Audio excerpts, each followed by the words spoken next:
एको पल दूर न रहत रही, साथ न छूटी कहत रही।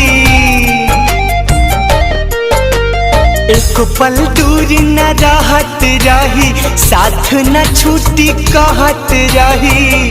और तने बात भगवान कहाँ चली गई हमर जान।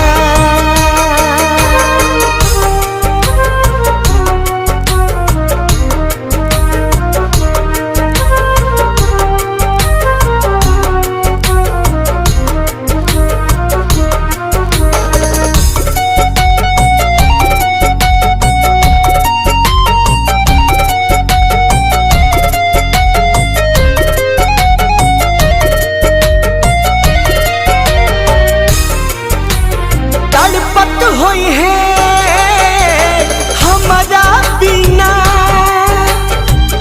गिरत होई आँखिया से पानी।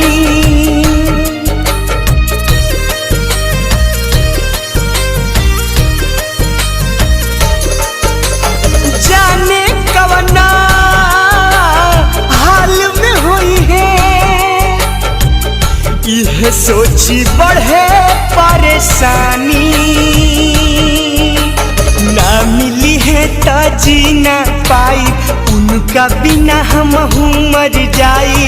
सारा जग लागेला वीरान, हो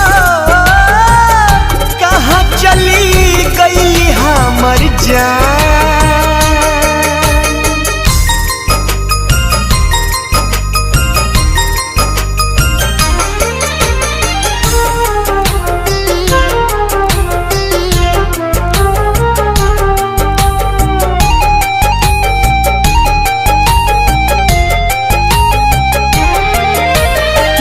बन खोजनी डाल तलैया,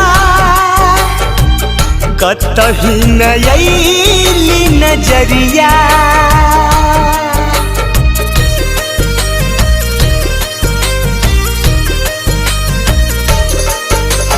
जे भी मिलल सबसे पूछनी, केहू बतावे न खबरिया।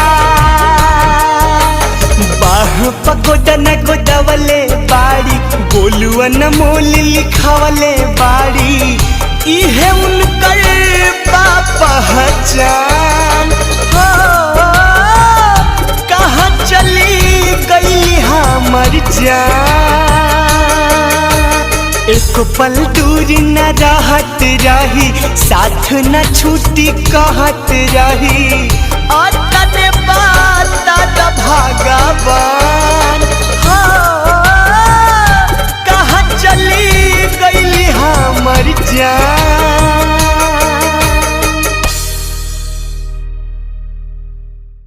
अगर आपने अभी तक हमारे YouTube चैनल सब्सक्राइब नहीं किया